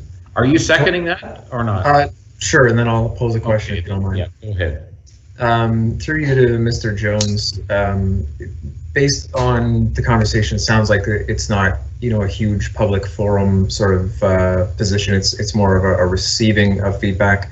What sort of timeline would you place on that exercise generally? Like, can we get this done in the next 6 months kind of thing? Mr. Jones? Through you, Your Worship, to Councillor Peters, I see no problem with getting this done within 6 months. You know, as I say, I think that we would go out through our various channels to try and solicit that input, set a deadline for receiving input, and then we'd be able to summarize it and bring it back to council, and then council could have regard for that input as they move forward with the decision. Okay, thanks. I do tend to agree with the Deputy Mayor in terms of the benefits of implementing this, but collectively we had agreed to try and improve public participation in the process, so I think we can afford another few months. Okay, so Councillor Sherwood, we'll amend your motion to have it returned back to council within 6 months. I'd appreciate that, yes. Councillor Peters, that's what you wish? Okay. So final comments. Councillor Taylor has his hand up. Go ahead. Yes, thank you, Your Worship. If it would please council, I also would like to add on, if we could, is the investigation of commercial vehicles on residential streets and the parking of those commercial vehicles. So what are you talking about? Are you talking about on the street? I'm talking about large commercial trucks that are parked on residential properties or in front of residential properties and, you know, are not well received by the residents that live in the area. And those commercial vehicles should be parked in a yard or at the business in which they come from, not in the residential properties. I believe we already have a bylaw to that effect, Councillor Taylor. We have a parking bylaw for night parking, but some of these commercial vehicles are allowed to park during the day outside of winter parking times. Well, this isn't winter. I'm talking about in driveways. Like there is a bylaw about commercial vehicles and school buses. There isn't, Your Worship. I've been through it with bylaw. We've had issues. I'm just asking that we ask staff to look into this as they're looking at parking. All right. I see Deputy Mayor McIntosh with his hand up as well. Go ahead, sir. Thank you. Thank you, Your Worship. I think this is two separate issues. I don't want to muddy the water with this. I think that should be a separate motion and to have staff look into that if it's a problem. I just think this is a completely separate issue as far as parking on one side of the street, not parking on the street is an issue. Now we're moving into driveways, like where are we going to stop? Okay, Councillor Peters. Just quickly through you to Councillor Taylor. I guess I'm looking for clarification as well. I mean, when commercial vehicles are doing work at a property, for example, how would you know if that's the difference between they could park there every day for a week, for example? At what sort of timeline or restriction would you propose to police that? No, you're absolutely right. I'm sorry, through Your Worship, you're absolutely right, Councillor Peters. They absolutely could. These are vehicles who are remaining in front of properties for long periods of time, not moving. You know, perhaps if it's not meant for this, then that's fine. We can move it for another day. But there certainly is an issue here. Well, perhaps you could bring a motion back, Councillor Taylor. I think it is a concern. So But I'm supportive of Deputy Mayor McIntosh on this. These are two separate issues, and I'd like to get this public consultation rolling as quickly as possible on this specific, one side of the street parking issue. And at this point, the motion is not including that add-on. Yeah. So, Your Worship, I was attempting to have my own omnibus bill, and obviously I'm going to fail. So we'll move on. All right. So let's end the conversation if everybody's good, and we'll have a vote on Councillor Sherwood, seconded by Councillor Peters' motion. All in favor? Yes. All right. Thank you very much. Okay, moving on to 12.4. Again, this is an agreement to join with Metrolinx in any joint transit procurement. And I think we've been party to this in the past. Mr. Jones, is that correct? Yes, Your Worship, that's correct. We've had agreements with Metrolinx in the past to join their joint procurement group.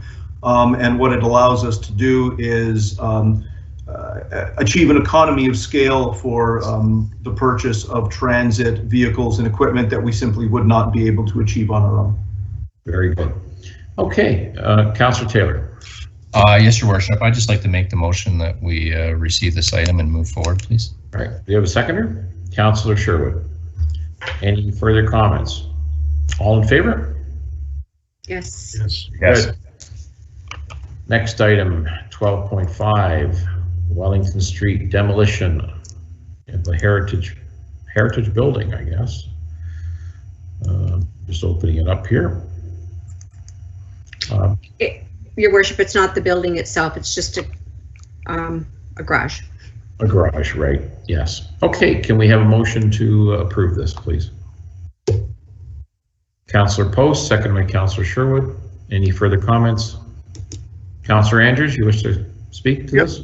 I do, and I understand the process that exists and the recognition that this particular building has some history that we value. I'm not sure who from town staff would be able to answer this question, but looking at the floor plan and the minor modification, I did notice that there is a basement entrance, and this may be a moot point, but is this a single dwelling and will be maintained as a single dwelling, or will this be a multiple occupancy dwelling with the modifications that are planned?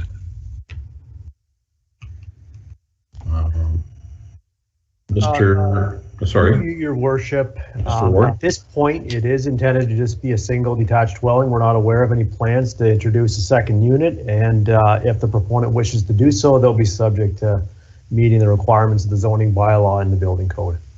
Okay, thank you, Mr. Ward. I was just curious because when I saw that modification, it did have a basement entrance, which not to say is unusual, but again, maybe aesthetic to the period of the home when it was constructed and with the modifications that are being proposed.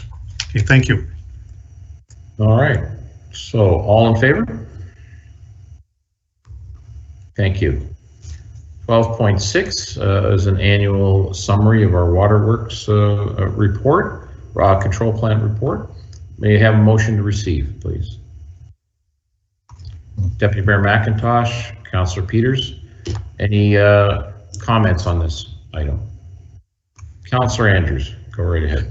Yeah, thank you again, Your Worship.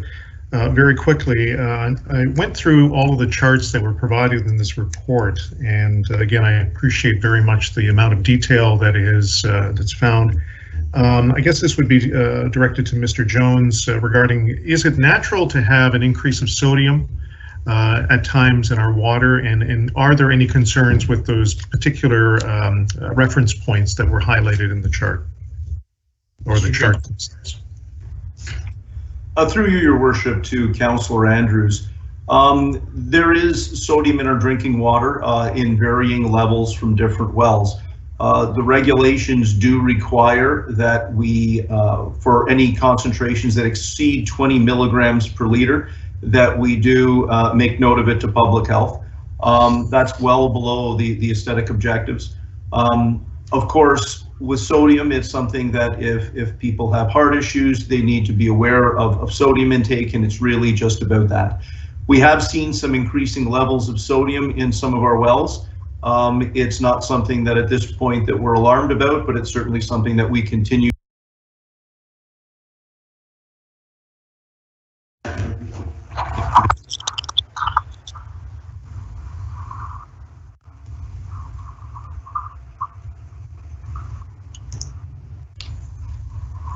I lost you, Mr. Jones. I'm still here, Your Worship. Okay. Everybody's coming back. Can all councillors hear this? Yes. Okay. Yes. Great, Mr. Jones, can you carry on? I had sort of wrapped up. At the end of the day, sodium is increasing in ever so slightly in our drinking water at this time. We continue to monitor that, and we will act accordingly in the future if need be. I appreciate that, Mr. Jones. I also appreciate Mr. Thompson's diligence in the report itself, and for members of council who ended up going through the water certification training, I guess, gosh, almost 18 months ago, maybe 24 months ago. That's one of the reasons that I, started looking at the charts and just wanted to get some clarification on that. So thank you. Okay. I don't know if we're having a technical glitch here, but I am unable to see. I've got my hand up, but I can't see you, so I don't know if you can even see me. I'm unable to see any councillors right now. So Am I able to ask a question then? yes, go right ahead, Councillor Sherwood. Yes, through you to Mr. Jones. I just trying to kind of educate myself here, but in the report, there's mention of the maximum daily treated water flow rate in Orangeville for 2020 was 63% of the approved rate capacity. Can you tell me if 63% is good? Should we be heading towards 100%, or should those be lower? Just maybe clarify for me whether I'm trying to figure out is 63% good. Excuse me, Your Worship, if I may, if everyone turns their camera on and off, it looks like you get back on, so. Okay. Did you hear my question okay, Mr. Jones? Yes, thank you. Through you, Your Worship, to Councillor Sherwood. Essentially what that's looking at is a comparison of the highest demand day that we had in 2020 and compared it to our safe pumping capacity from our wells. So no, we don't want that to be 100%. That would be bad. That means that with all our wells going full blast, we could just provide the town with enough water. 63% tells us that we have a bit of a safe buffer, although I will say this, that the max day for 2020 was somewhat lower than we've seen in previous years. I know early on in the pandemic, we were watching water use, and like everything else, water use in town changed as a result of COVID. We saw actually decreased usage. So in a typical year, we would be higher than 63%, but that's what that figure indicates. Thank you for that clarification. I just didn't understand. Okay, so councillors, again, this we've got a glitch here. I cannot see Peters, Taylor, Andrews, nor Sherwood. I can see Councillor Post. There's McIntosh. Can you switch your videos off and on as Councillor Taylor had suggested? I see Peters now. I've done that, so we'll try it again. Try it again. And Councillor Taylor, I cannot see you. I've done it, Your Worship. Are you able to see me now? I am. Yeah. Thought my video's coming through, Your Worship, but so I don't see Councillor Taylor or you, Your Worship. Does everyone else see the mayor? No. No. I don't see Councillor Andrews nor Taylor. So, well, let's carry on. I think we're going to have a motion here to receive this report. I'm not sure. Do we have that motion, Councillor Sherwood? I'll put a motion, Your Worship, if no one else had. And second. I'll second. Councillor Andrews. So any further questions on this, folks? Again, Councillor Taylor and Andrews, I can't see your hands, so you have to give me an audible here. Hearing nothing, let's vote. All in favor of receiving this report? Yes. Yes. Yes. Thank you. Okay, let's move on to 12.7. Again, Your Worship, if I may, if there is technical difficulties, perhaps we take a 3-minute hiatus and we can hang up and dial back in. Yeah, Mr. Bonato, what's your suggestion here? We had looked like a power surge or glitch there. We still have quite a bit of the agenda, Your Worship. Maybe we should try and reset. Yeah. I can't hear you, Mr. Bonato. I'm sorry.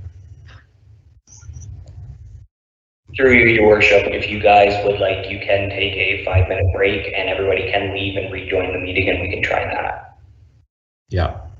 Okay, let's do that. So we're at 8:40 right now. Let's take a 5-minute break and come back in about 5 minutes. Thank you. Are we logging out then? Like we're. Yeah.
This is a report regarding groundwater recharge compensation fund. Can we have a motion to receive this report, please? Councillor Andrews, seconded by Councillor Post. Any questions or comments for staff? Councillor Peters. Thank you, Mr. Mayor. Through you to Mr. Ward, I'm guessing here. I very much appreciate that this has come forward, and I believe stormwater has to be a priority, especially in Orangeville here in the headwaters. But can you speak to sort of how robust the process will be in terms of when a developer finds himself in a situation where they can't implement the measures to permit the recharge?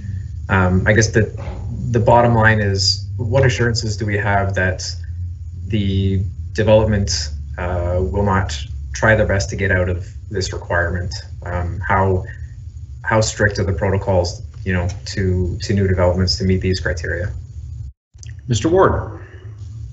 Thank you, Your Worship, and through you to Councillor Peters. So the review of development applications is certainly robust in that an applicant is required to submit a technical study looking at the water balance assessment in terms of its ability to infiltrate the ground, and based on the sort of subsurface conditions, recommend certain features or on-site development practices that might enhance infiltration. Now, there are at times certain on-site circumstances that exist that make that not feasible. That could be high groundwater elevations, it could be saturated soils, conditions of that nature that make those infiltration measures basically not practical. These don't happen often. This sort of concept is one that we anticipate very infrequently. For instance, we've been administering the source water protection policies for a number of years with respect to new developments, and we've only very recently had one situation arise that sort of preempted the need to explore this matter further. With that said, again, it's a very thorough review, and the purpose of this mechanism is first and foremost to ensure that developments are achieving that on-site infiltration within their property, but when those rare circumstances arise where they can't, we'll have this off-site compensation program to apply. The attributes of the program are discussed in a little more detail in the report. I won't get into some of the details behind that, but essentially it's to make sure that the process is fair and consistent, so that nobody is really getting a fair pass or a free pass by not being able to accommodate on their site. They're having to contribute financially what essentially they would have to subsidize for providing on-site infiltration measures on their property. Thank you.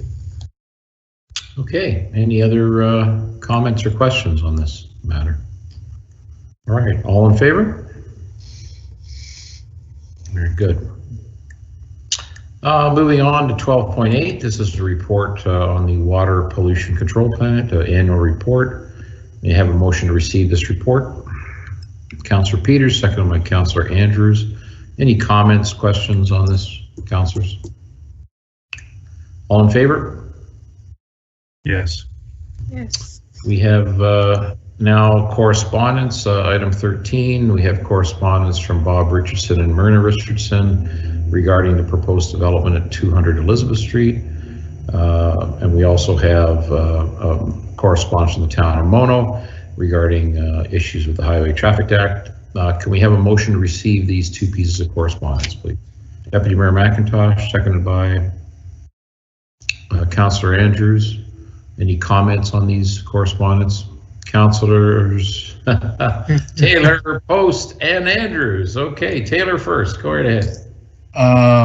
Yes, thank you, Worship. Through you to Mr. Ward, I guess. I'm curious about 200 Elizabeth Street. I've certainly seen letters from folks. I'm just wondering, I guess, timeline, your thoughts. Mine are great trepidation from what I gather, and we certainly haven't seen it in detail as of yet, but these won't fit into the neighborhood look. They're going to be quite different is what my understanding is, and that's where my source of trepidation comes in. And we don't have the information. I guess if you're watching here tonight, council hasn't seen this just yet. So I don't pass judgment. I worry about what I'm seeing and hearing from these folks, and any thoughts you might have is appreciated. Mr. Ward.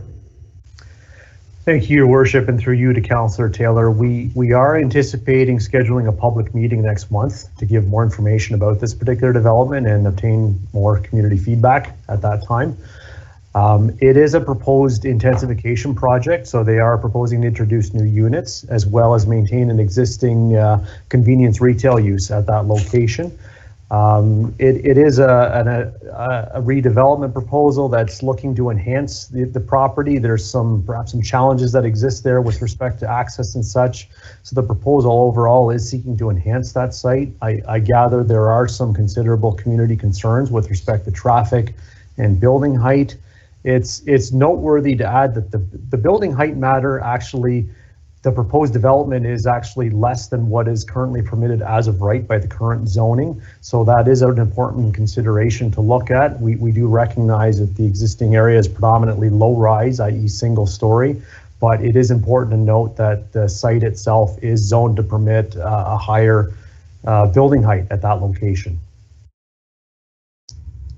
Right. Okay, let's go with Councillor Post and then Councillor Andrews. Thank you very much, Mr. Mayor. Councillor Taylor asked most of my questions, but just for clarity, Mr. Ward, when did you anticipate that this project was going to come to council? We've seen several communications now from local residents, and just out of curiosity, I think you said in a month would be a public meeting? That's correct, through your worship. I believe that the next council meeting specific for public meetings would be April 19th. Thank you very much. That answers that. Councillor Andrews. Thank you very much, Your Worship. And as Councillor Taylor and Councillor Post have posed the same questions, I just wanted to go on record that I've had a number of individuals in that part of the community who've reached out and who have expressed both positive and in some negative comments. So I look forward to the scheduled public consultation for further input. Yeah, just to end that conversation off, I know Mr. Ward commented about the existing zoning, which I believe is C2, Mr. Ward, is that right? No? I believe that's correct, Your Worship. Yeah, so 12 meter height is permitted in C2, which is 40 feet.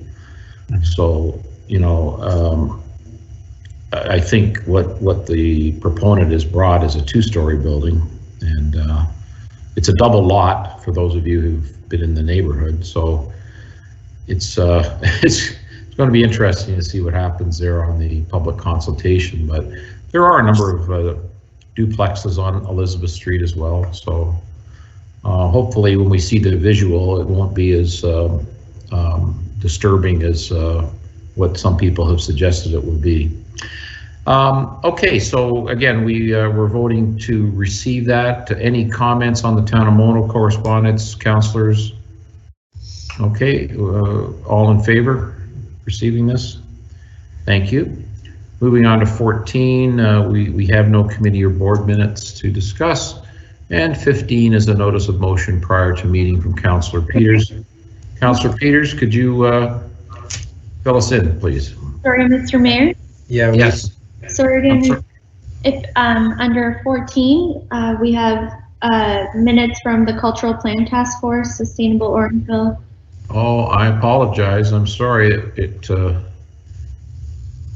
I don't see anything on my agenda here at all. I don't either.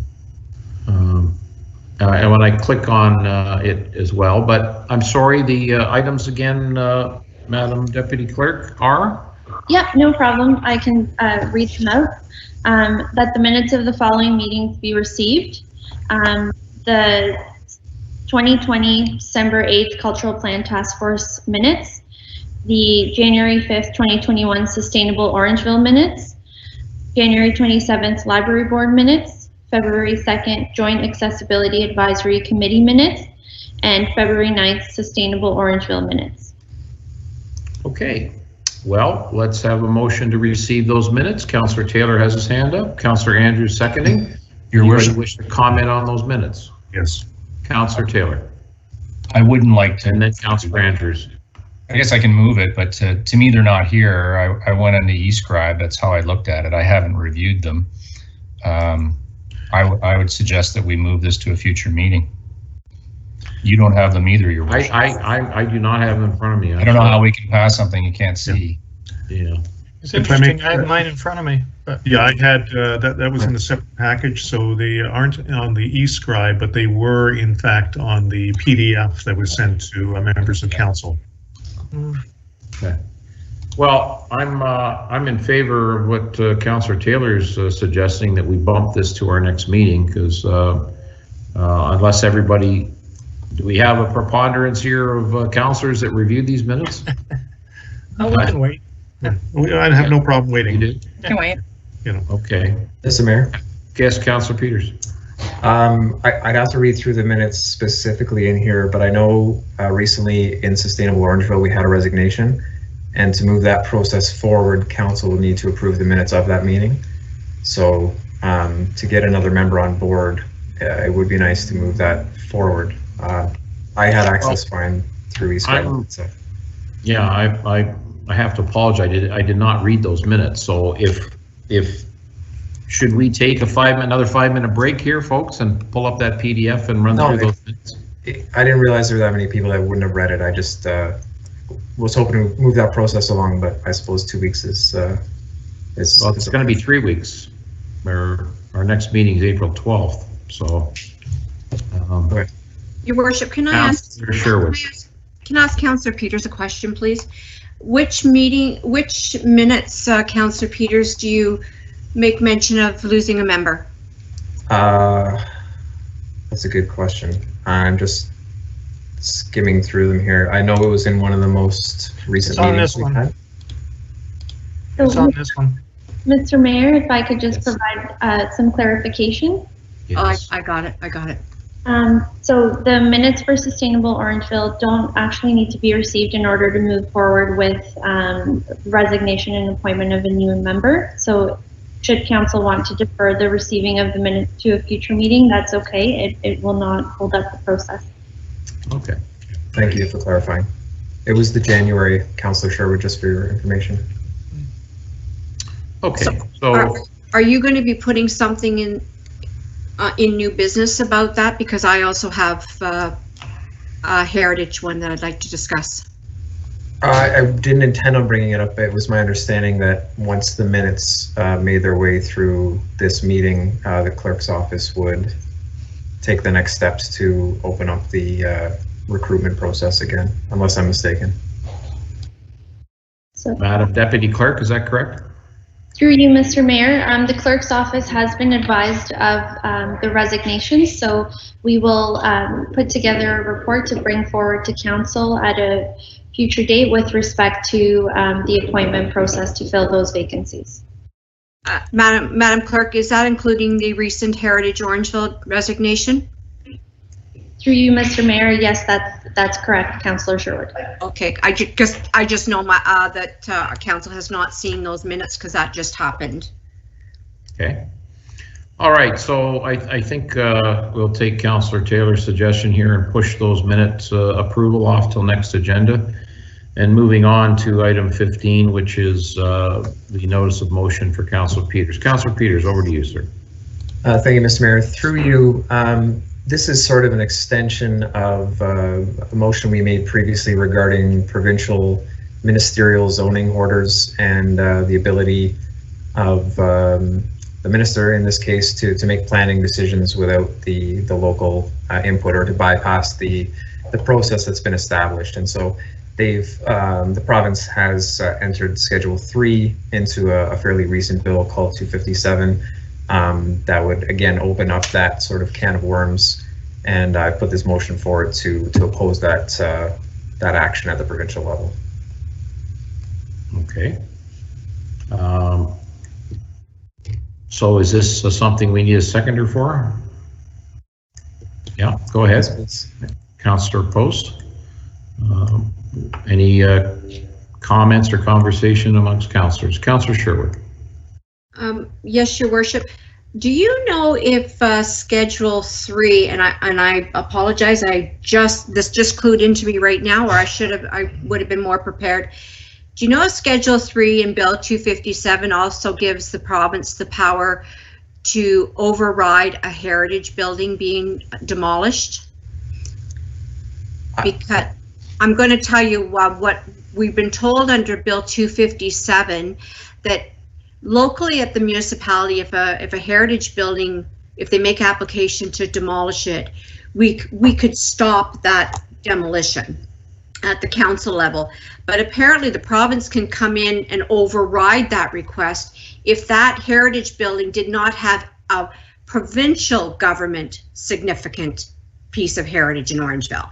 So I wanted to know if that could also be included in your motion if Section 3 doesn't cover that. We also want to protect them not being able to override heritage demolitions.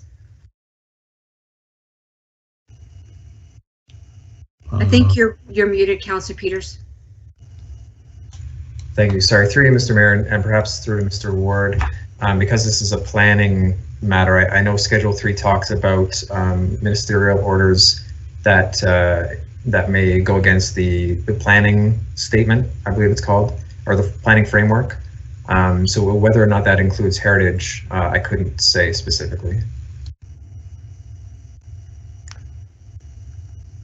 Through you, Your Worship, to Councillor Peters and Councillor Sherwood as well. I'm not aware of any heritage-related implications associated with Schedule 3 to Bill 257. Schedule 3, in my understanding, relates to an amendment proposed to the Planning Act that would allow for minister zoning orders to be passed without having to demonstrate consistency with the provincial policy statement. And it further amends the Planning Act so as previous provincial minister zoning orders were deemed never to have demonstrated consistency with the provincial policy statement. That's what this amendment relates to. I think what I'll do, Your Worship, is I will research this a little bit further, and I will have some dialogue with Mr. Ward. If we have to bring a further motion, I can do that in the future. All right. I see Councillor Taylor with his hand up. Go ahead. Yes, Your Worship. Thank you. So, you know, a quick search finds that it does talk about wetlands, watersheds, and natural heritage sites, which were protected and could be changed. So I'm not certain. I always defer to Mr. Ward. He certainly knows more about this than I do, but maybe the page I'm on isn't describing it right, but it certainly speaks to heritage sites. If I may, in that context, natural heritage typically means environmental systems and not structures, but it very well could, yeah. Mm-hmm. That could have been a misinterpretation along the way. I think I'll investigate it further if that's okay, and bring it at a future time if we need be. Right, so I'm reading here, the Minister's Zoning Authority is a critical tool that can be used to support and expedite delivery of government priorities, including transit-oriented communities, affordable housing, long-term care homes, strategic economic recovery projects. By removing potential barriers and delays, these changes would ensure the minister acting at their discretion has the authority to provide complete support for these critical projects. So it certainly seems to be giving the government a hammer there. And I think they're adding in things like affordable housing and long-term care to sort of soften the this effect. So, all right, is this something we're going to call a vote on tonight? Or is there further comments? All right, all in favor of supporting this? Yes. We are all in favor. Thank you very much, Councillor Peters. All right, notices of motion at meeting. Are there any notices of motion at meeting? Councillor Taylor, I do have, I think, a printout here, I believe. I do. Okay. This is the one, I'm sorry. I'll let you take it over, Councillor Peters, or Councillor Taylor. Go right ahead. Yeah, okay, thank you, Your Worship. Actually, this is a joint motion. Councillor Post and I were fortunate enough to be invited up to Oak Ridge Drive on the weekend, And the very sad story there is that a car missed a turn and rolled up and almost hit a house, certainly landed on the front lawn and took out a tree. And the neighborhood was quite concerned about what was going on, and we spent a fair bit of time talking to them about what potentially we could do in the short term. And this council's become a bit of a veteran at some of these things, so we certainly didn't promise things that we didn't think we could do in the short term. That group is going to get together and figure out exactly what they want to do and what they're going to advocate for. But in the short term, Councillor Post and I would like to advocate for the following, and that is that we would install a portable speed sign on Oak Ridge Drive between Island Lake Public School and the turn. And the second thing is as you come up to the bend on that road on the north side near Graham Crescent, we would want signs warning of that bend. And I guess that's something that we would talk about next week. So thank you, Your Worship. Okay, very good. Let's move on. Any other notices of motion at meeting? New business. I know a couple of councillors wanted to speak to this. Councillor Andrews, go ahead, sir. Well, thank you very much, Your Worship. As we were speaking about some of our committees a few moments ago, BDAC will be meeting tomorrow. And the reason I bring this to Council's attention is that we will be looking at something that's been a part of the agenda over the last few years, but because of the fact of COVID, we've had to delay certain things. We will have a subgroup that's been formed to go through the organization of a virtual business symposium and looking at a rather significant keynote speaker. More to come on this, but the focus will be primarily to look at the post-COVID recovery and economic development in the community. And so something that has been really top of mind with a number of conversations I've had with business owners in the community. And as we've moved into the orange zone, I know that a number of businesses are salivating at the opportunity of having patrons come back. But what I can do is, pass on the message to the business owners. We're listening to them, but please also be concerned about the safety of your patrons. So make sure that they're following the public health orders that have been already issued. Right. Okay. Thank you, Councillor Andrews. Any other comments or new business? I want to go back to notice of motion at meeting. I think we would. I've got an issue here. Deputy Mayor McIntosh and I, we sat through a meeting, Orangeville Hydro meeting. Our president of Orangeville Hydro, Rob Coco, gave us a very enlightening presentation regarding gas plants and greenhouse gas emissions. And I think it's important to bring this in front of council. So I'd like to suggest this, and I'm going to read this.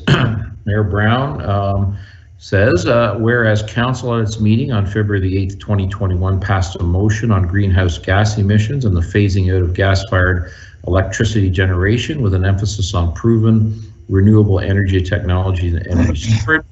And whereas the mayor attended a recent Orangeville Hydro board meeting where a presentation was made regarding the types of power generation and corresponding carbon footprint. Therefore, be it resolved pursuant to section 7.10.5 of Procedure Bylaw 2017-064 that the notice provision be waived and an invitation be extended to the president of Orangeville Hydro, Rob Coco, to present on the matter for the awareness of council. I found it fascinating. He talked about nuclear energy, hydroelectricity, about renewable energies, and about gas-fired plants and how they play an interesting dance to provide us with our power to our energy grid. And I thought it was very enlightening. So I would like to invite Mr. Coco, and I hope, Deputy Mayor McIntosh was supportive of this. So Deputy Mayor, are you going to second this? Okay. So absolutely. If we could have some support to bring Mr. Coco back to enlighten us, I would appreciate that. All in favor? Very good. Thank you for reminding me, Madam Clerk. I appreciate that. Moving on to question period. Madam Clerk, do we have any questions from the public? There are no questions on the line, Mr. Mayor. Okay. Councillor Peters, you have your hand up, sir. Sorry, I missed the new business call there briefly with the back and forth. So okay, let's if you go don't back mind, to 17. Go ahead. Yeah, just briefly, I wanted the public to be aware that while last year's Earth Week activities were canceled due to COVID, we're taking another crack at it this year. There'll be a number of virtual events. We do have a tree planting planned again with correct protocols with CVC, that sort of thing. So toward the end of April is Earth Week, and the Sustainable Orangeville Committee is working hard to bring some education and some flourish to that week, certainly compared to last year. Excellent. Thank you very much for letting us know. Okay, again, just to confirm, there were no questions, correct, Madam Clerk? That's correct, no question. Thank you. So moving on to bylaws, we have a number of bylaws. And again, unfortunately, they're not coming up on my e-scribe, but Madam Clerk, could you read off the bylaws that we have to approve here, please? Absolutely, Mr. Mayor. So that the bylaws listed below be read 3 times and finally passed. Under 19.1, a bylaw to authorize the entering into and execution of a joint transit procurement agreement with Metrolinx. Under item 19.2, a bylaw to amend bylaw 2016-110, being a bylaw to prescribe the types of fires, time during which fires may be set, and the precautions to be observed by the person setting fires in the open air, and the requirements and fees for fire permits. Item 19.3, bylaw to authorize the entering into and execution of a transfer payment agreement for the Safe Restart Agreement, Phase 2 Municipal Transit Funding. And item 19.4, a bylaw to confirm the proceedings of the Council of the Corporation of the Town of Orangeville at its regular and closed council meeting held on March 22nd, 2021. Thank you, Madam Deputy Clerk. Motion, Councillor Sherwood, seconded by Councillor Post. All in favor? Mr. Mayor, can I make a comment first? I'm sorry, Councillor Post, go right ahead. Thank you. Just before we voted on specifically the changes to the burn bylaw, I just wanted to let council know that I did have an email exchange with Fire Chief Ron Morden, and he had no concerns about the changes at all. His team was ready to implement whatever changes we had made, and he did make the comment just with some statistics about issued permits pre-COVID and what the increase that they saw since COVID. So in 2019, they issued 291 burn permits and received 11 complaints. In 2020, they issued 453 burn permits and received only 12 complaints. So almost double the amount of burn permits and only 1 extra complaint. So there shouldn't hopefully be any concerns with that. But it just shows that through COVID, a lot of people have been trying to find unique ways to enjoy their property. So I just wanted to thank Fire Chief Morden for the information and just let council know. Very good. Thank you, Councillor Post. Mr. Brennan, did you wish to speak, sir? See you. No, Your Worship, that's no desire. Thank you. You appeared on my screen. I thought maybe you'd like to speak. All right, so our last item of business is to call for an adjournment. Can I have a motion? Deputy Mayor McIntosh, seconded by Councillor Taylor. All in favor? Thank you, everyone. Enjoy your evening. Good night, everyone. Bye-bye. Good night. Good night, all. Good night.